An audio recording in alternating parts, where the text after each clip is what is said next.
Hey YouTubers, this is the GSTV viewer coming at you with my third and final season retrospective look on So Weird. Now, the third season of So Weird would mark a dramatic turning point as far as the show's content's concerned.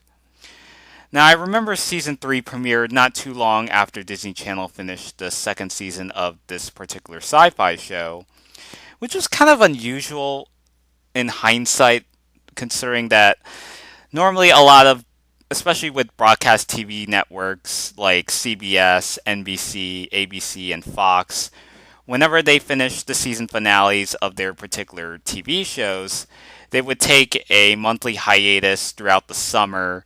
Now, the hiatus kind of depending on the TV show. Normally, they would finish their finales around May, and then they would get back to airing new episodes in September or October. But with Disney Channel, on the other hand, they premiered the third season just not too long after the second season had finished.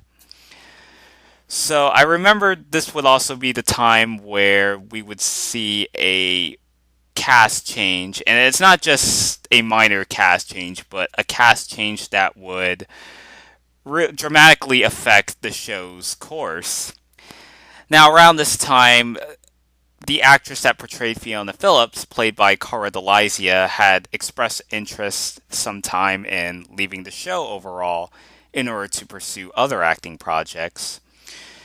And as well as during this time, Disney executives felt that the show was starting to get a little too extreme as far as the show's subject matter is concerned. By season 3, the actress was contemplating on leaving, and combining with the fact that the executive showrunners had also stepped down from their duties as showrunners. And we also get the debuting actress Alex Johnson, who portrays Annie Thalen, who takes over as the lead protagonist. The first episode of season 3, which is entitled Lightning Rod, which takes place just about a year after the events that transpired from the episode Twin. So fast forward in the present day, the Phillips family return home in Hope Springs. They overhear the sounding of a doorbell as Molly opens to reveal a woman accompanying with their daughter, and that daughter, Annie, an aspiring musician. So, during a conversation between Molly and Annie's mother, Fiona stumbles across a familiar ball of light approaching by the window.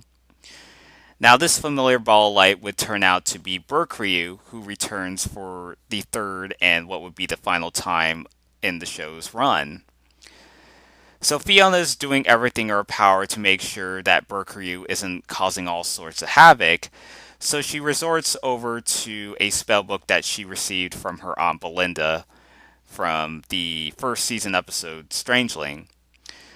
So that doesn't really go off very well, and the spellbook backfires and turns everyone in Fee's family except her and Annie into animals. Except that even though the Phillips family are turned into animals, they really don't realize the change, but they're making all these sorts of pun jokes. So, in an effort to restore everyone to normal, Fiona must assemble the missing pages from the book that belong to her mother's side of the family, and she successfully does so, restoring the likes of Carrie, Clue, Jack, Molly, Irene, Ted, and Annie's mother to their human forms. Now, towards the end of the episode, Fiona has been contemplating on whether or not to continue her duties as a paranormal investigator, but after giving much thought, Fiona relinquishes her powers as she wears off the engraving from the ring by enchanting an incantation. Afterwards, Fiona ends up trapping Burkryu inside the floppy disk. And towards the end of the episode, Fiona tells her mother that she's not going to go on tour with Molly, and that she is going to move in with her Aunt Rachel back in New York, where she'll spend school over there. The final scene of the episode has Fee passing the torch over to Annie by lending her ring over to the new character, And that's the end of the episode there. So, what are my thoughts on Lightning Rod, you ask? So, like I discussed, this episode would mark a turning point for the show's direction, for better or worse. So, the Lightning Rod would be the final appearance of Fiona Phillips on the show as she leaves her family behind to spend time with their aunt in New York. Although Fiona is mentioned and quote unquote appears at the end of the episode Earth 101, her character's presence consists of a stand in stunt actress waiting by the door. She passes the torch to 13-year-old newcomer Annie Thalen, portrayed by Alex Johnson, taking over as So Weird's protagonist for the remainder of the series.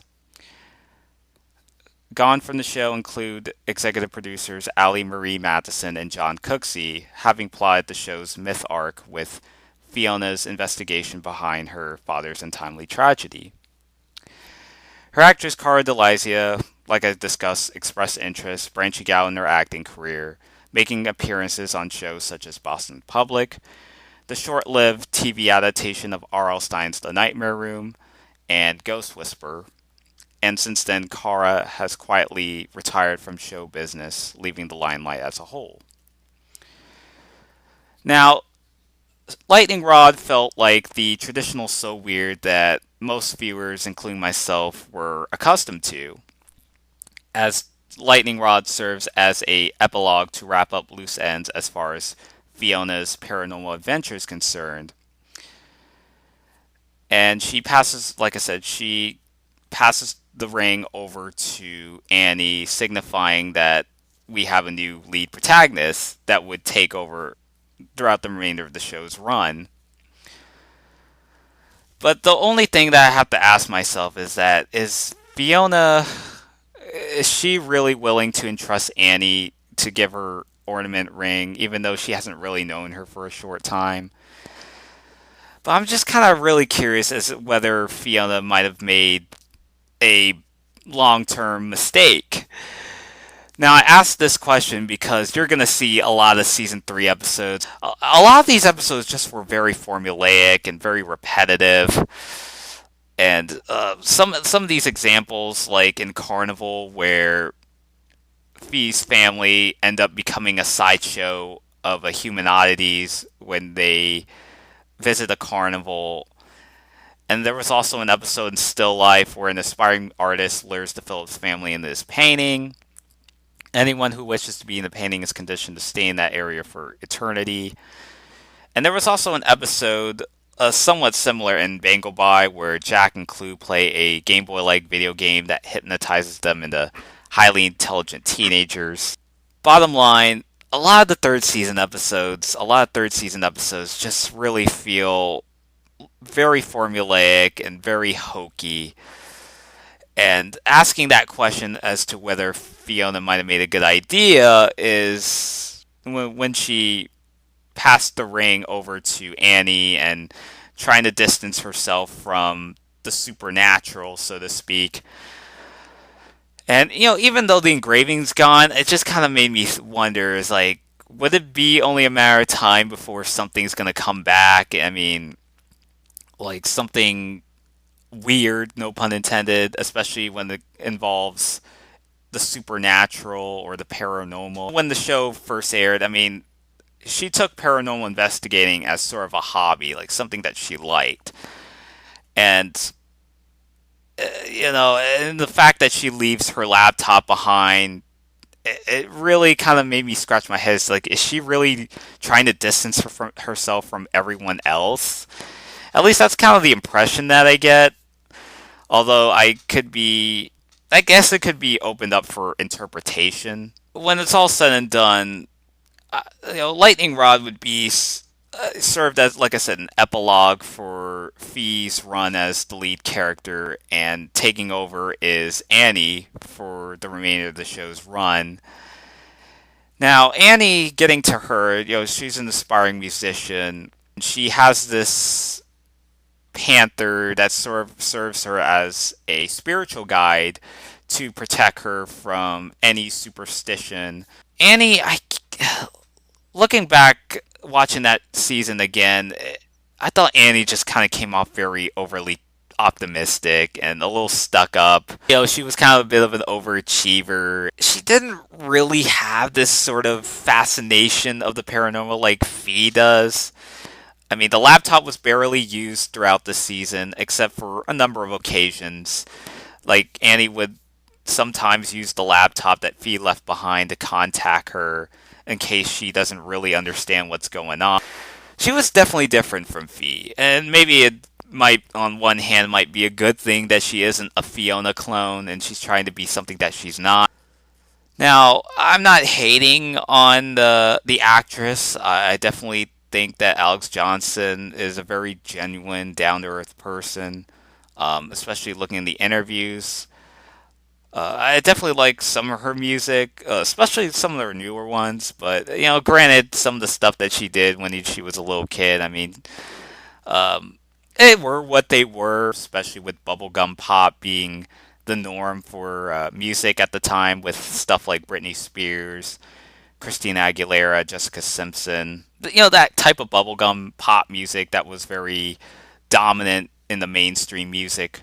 They basically use So Weird as sort of a vehicle for Annie, and I do think she probably gets a lot hated just for a number of factors, especially taking over as the lead. And when Alex Johnson came into this show, I mean, she didn't really have as much acting experience compared to a lot of the other actors or a lot of cast members that were on this show. So I guess I could maybe speculate or theorize as to just asking myself as to why the Annie character gets the most hate in the fandom. Maybe just the poor presentation of the character and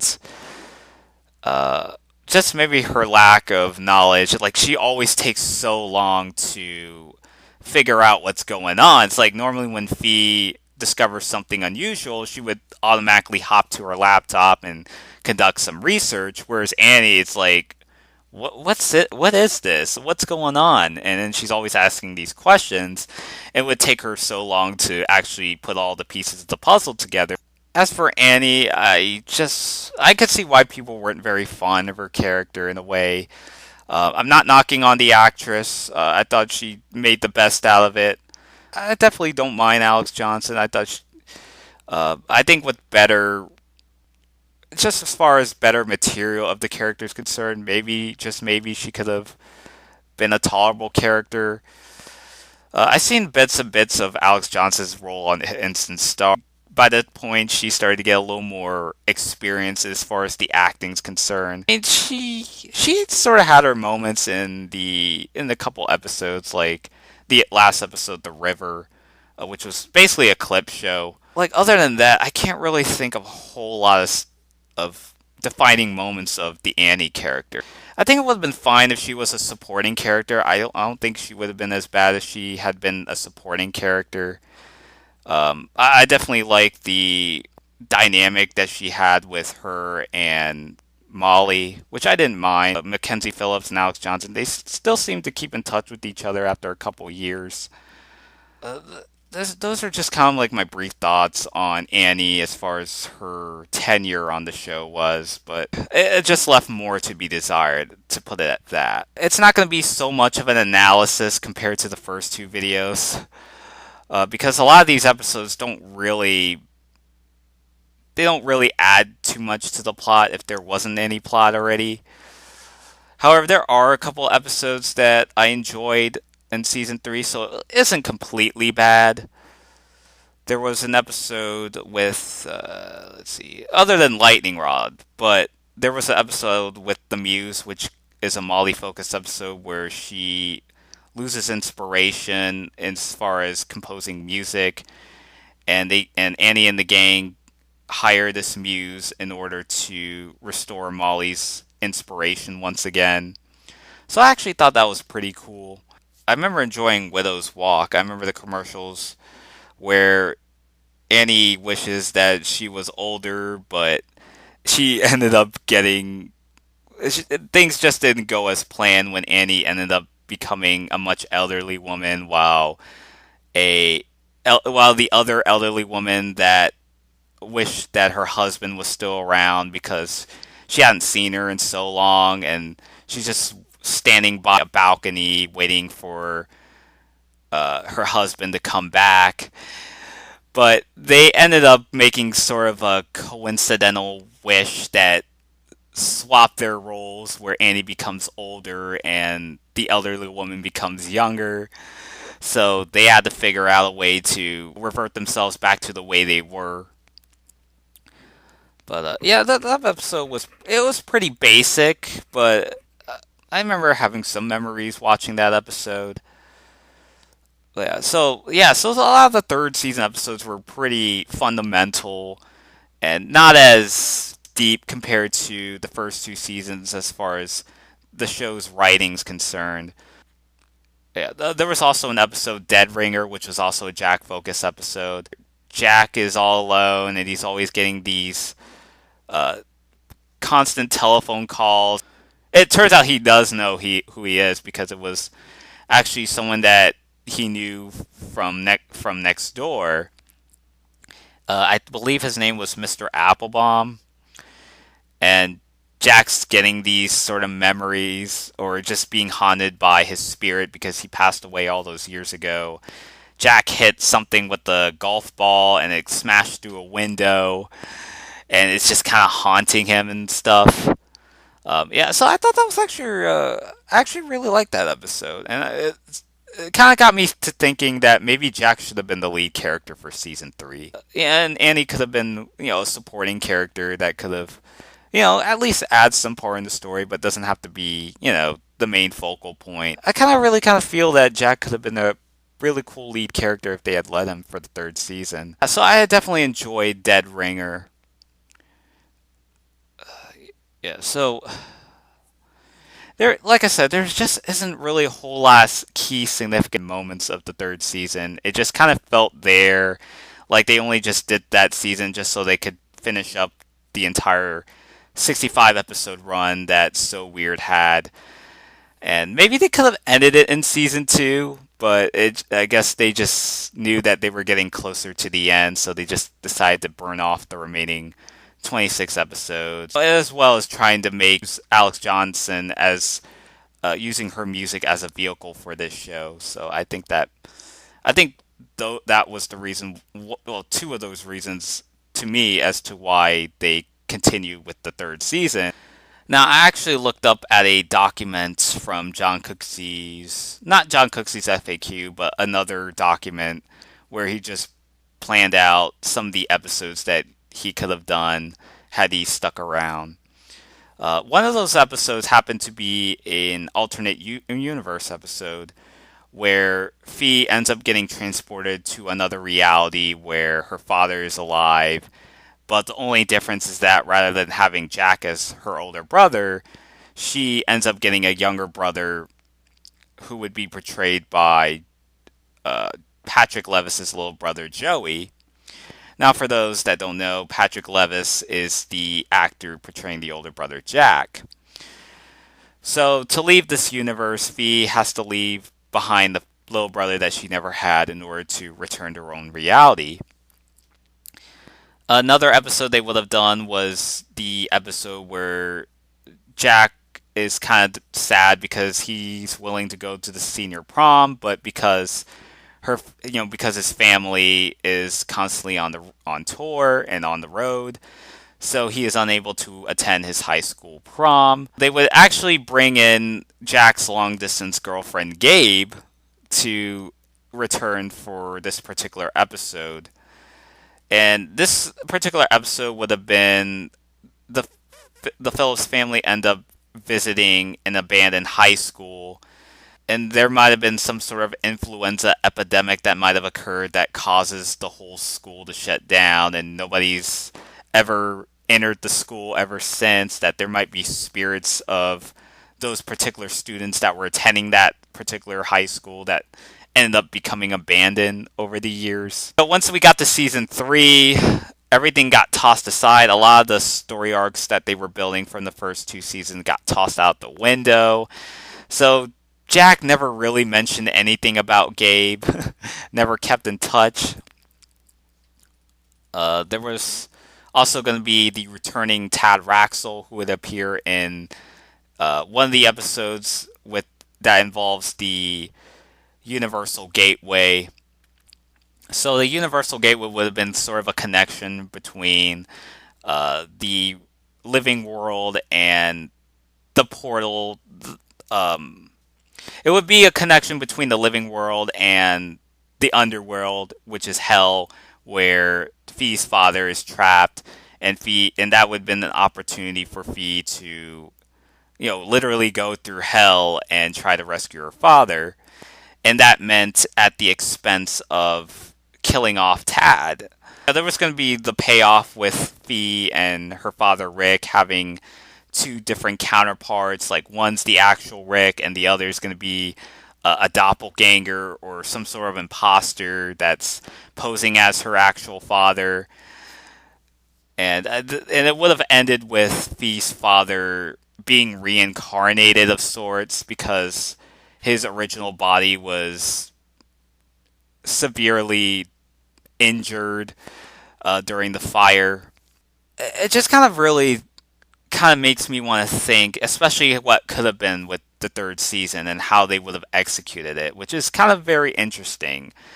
We never really knew what exactly happened to Rick during the times that he was dead. It's like what exactly was he investigating? And that was something that we never really got to explore upon.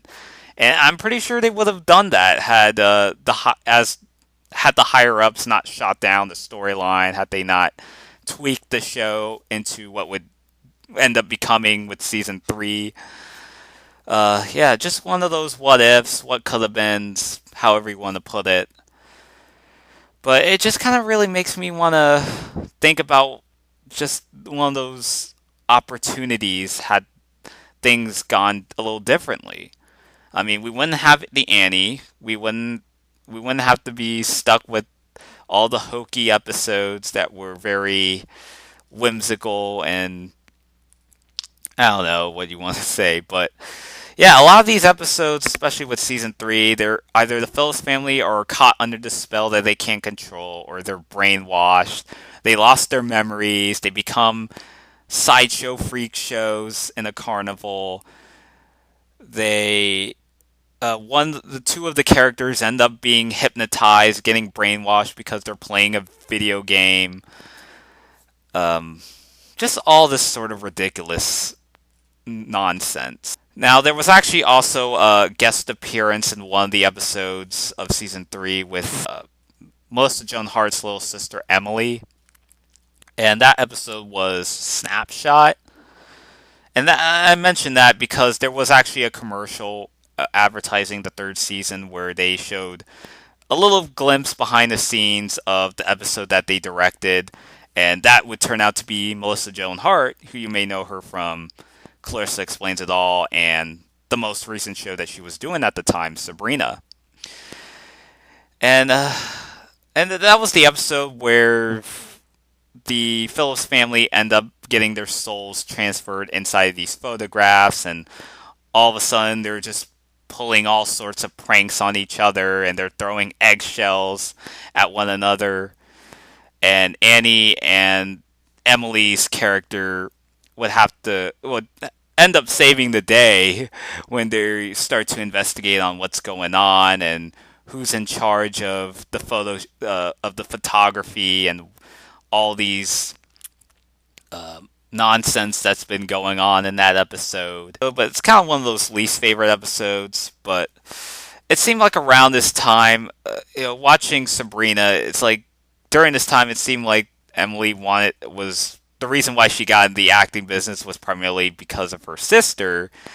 And that was kind of indicated because she made a couple appearances on Sabrina, and the WB actually tried to pitch out a spin-off series for Sabrina, which never materialized. Then they had her be the voice actress for the Sabrina cartoon in the late 90s. But I don't think she's been acting. Looking up at her Internet Movie Database profile, I don't think she hasn't really acted a whole lot after that. I didn't really like her acting on that episode. It just came off a little pretty cringeworthy. And Snapshot was just kind of one of the typical season 3 episodes. Just wasn't really very. It just kind of felt very time wasting episode, but nothing really too significant. Something you have to watch for yourself. It was a disappointing season, but I mean, it's not the worst season of a TV show I've seen. But it definitely had a lot to live up to, especially since when So Weird came out. They set the bar high as far as the show's storytelling is concerned. And what we got in season 3 was such a far cry from what could have been. Yeah, so nevertheless, overall, I thought So Weird had a pretty good run overall. Even though season 3 was left more to be desired, but the reason why I'm saying that it's not the worst season of a TV show I've seen is because, there wasn't really any backstage drama. I mean, none of the actors looked like they were only there for a paycheck. I mean, they seem to still have a pretty good time on set. And not that it's a bad thing. No one seemed bored. They seemed to really click. No, there was nothing controversial. Yeah, so season 3, like I said, was a pretty disappointing season, but not the worst of a season of a TV show I've seen, if that makes sense.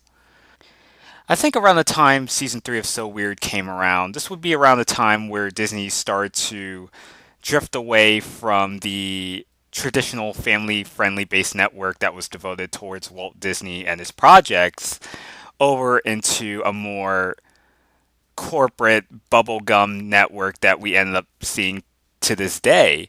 I mean, look at shows that came out around this time. You had Lizzie McGuire, which became an overnight success, and with the popularity of Hilary Duff, this started the trend of a Disney Channel actor pursuing a hybrid music career. And even after that, you had guys like Miley Cyrus, Selena Gomez, Demi Lovato, all these Disney Channel luminaries that came afterwards who would go on to have mainstream success. And, what's so weird, it was a one of a kind show. And ever since the show ended, Disney Channel never really made another attempt at a serialized drama. I think another one that they did was In a Heartbeat, which starred Shawn Ashmore from the X-Men movies. I remember that show came out at this time, and even that show ran for one season, primarily due to the fact that Disney Channel was willing to change their image. A lot of the serialized content was just kind of getting tossed aside in favor of a show that would draw them amount of money and ratings, like a show like Lizzie McGuire or Hannah Montana many years later. And for better or worse, Disney Channel hasn't been the same ever since, especially 15 years now since So Weird had ended. It's just. I understand, some people have different perspectives on Disney Channel, especially some of the younger audience that are watching Disney Channel that probably aren't very familiar with some of the original content that came out before 2000. So they aren't necessarily familiar with a show like So Weird or The Jersey in a Heartbeat. Possibly The Famous Jet Jackson, even though that show's somewhat known, but even that show's kind of doesn't get as talked about when you compare it to something like Even Stevens, Lizzie McGuire. Even with That's So Raven, that's another show that I want to bring up upon because I think that show played a big factor as to why Disney started producing more live action shows that follow the same template as That's So Raven, a show that's set at a traditional multi-camera sitcom shot at a live studio audience. I mean, even the show became the first of the Disney Channel original series to pass 100 episodes, and that would also be succeeded by shows like Kim Possible. And more or less, Disney Channel just, I don't know what happened to them. I mean, I know that they even had some reality shows like the Totally Circus or Totally Hoops. They had Bug Juice. Uh, I'm trying to think of other original shows from the Zook Disney era that not a lot of people normally affiliate with when it comes to the golden age of Disney Channel. Definitely one of those time periods that normally gets forgotten about. And it's not just shows like So Weird, but just shows that primarily came out around the pre Lizzie McGuire period, just to kind of estimate that. But nevertheless, I think So Weird had a really good run. I would definitely like to see a domestic DVD release, have all the cast members reunite, talk about their experiences as to what was it like on set, how did they handle the special effects, what were their favorite episodes, favorite moments, the chemistry that all the cast members had while working together. I mean, stuff like that. Definitely would like to see a DVD release of this show someday. It's really a shame because even other obscure shows have already made their way out to DVD. Look at shows like Tattoo Teenage Alien Fighters from Beverly Hills, or Big Bad Beetleborgs, VR Troopers. And, even those shows kind of get critically panned because they were trying to cash in on success of Power Rangers, but even though shows like that have already been out on DVD throughout the past few years. Even shows like Road Rovers. It's kind of interesting because that show and So Weird, it's very sort of like an analogy, if you want to put it that, because for years Warner Brothers have completely ignored the existence of Road Rovers, sort of like what Disney Channel has been doing with So Weird in the years since they stopped showing reruns. And you had to find episodes online. Like most of them were very grainy quality. A lot of them were taped through a VHS cassette since they were pretty popular at the time, and DVDs were slowly coming into mainstream prominence. But even Road Rovers, like since last year, Warner Brothers went out their way to get that show out domestically. It's like a show that only ran 13 episodes. Warner Brothers completely ignored it since they felt that the show didn't drew enough ratings, or the fact that not a lot of merchandise was being sold. The fact that it hadn't been in reruns for over a decade. And it's kind of the same thing with the sci-fi show like So Weird. And even Road Rovers manages to make its way out to DVD after almost 20 years. I mean, how long is it going to take for So Weird to be released? How long is it going to be until that show's out on DVD or Blu-ray, or even put it on stream like Netflix, Hulu, Amazon, you name it. But I digress, and hopefully this show does get released. I definitely think that there is still a cult following around here, and as long as we band together, I think Disney will start to wake up and start to take notice that there are fans that grew up with some of their older shows, especially now that we have social media with Twitter and Facebook, Instagram. Like, especially, I think if the show that came out today, and even this could be debatable since I don't think Disney would approve of this show due to its dark, sophisticated subject matter. But I definitely would think that if So Weird was around in the 2010s or the 2000s, whichever decade you want to put it, if it came out in this day and age of social media, even if the show ended up getting canceled a lot sooner than it did, I mean, I think I can guarantee you that this show would get as much publicity, and there would be fan petitions all around just persuading the network to showcase the show in some shape or form, maybe show new episodes, put it back on reruns, wherever the case may be. I mean, not that they're doing it now, since you do see some petitions of a show like So Weird. I say this time and time again to see this show out on DVD. That's really my thoughts on So Weird. Thank you guys for watching. Hope you enjoyed this installment of my GSTV Obscurities. I know the last time I did this video, I just came off with a very bittersweet attitude and coming across like I didn't really get around to do any research or watch the whole series before I made a judgment on this series. But I'm glad I took this opportunity to revisit a show that I really enjoyed growing up. I'm surprised I didn't even mention this, but this show was what Fox was to the X Files and the precursor to what the CW is to Supernatural. For despite how long the show's been running so far, but yeah, it's just amazing to see that 15 years later that people, including myself, still appreciate a show like So Weird. What were some of your favorite episodes, favorite moments, favorite characters? Would you like to see the show appear on TV once again? And I know that recently when I shot this video that it turns out that Freeform had gotten rid of That So Throwback, which kind of polarized a lot of fans that grew up on Disney Channel, or not just Disney Channel, but just Disney in general. Even though they only showcased a lot of their original programs from the Disney Channel and not necessarily stuff from the golden era, like stuff from the Walt Disney.